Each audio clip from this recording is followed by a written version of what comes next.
Kubor na Khlem jong unong san Hima.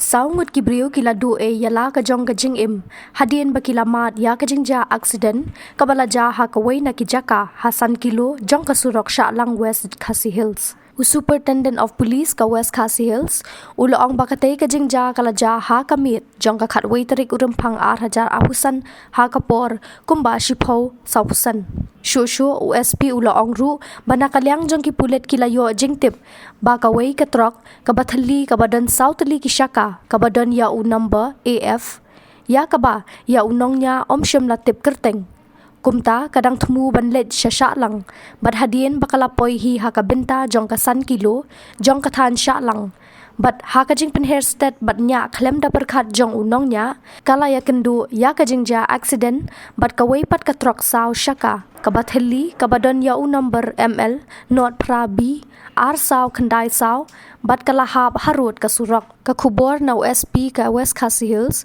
ka ongru baya uway na padeng kisaw ngut ki balangat ha ka te ka apot latip kerteng kum ulit Shri Rahul Puwen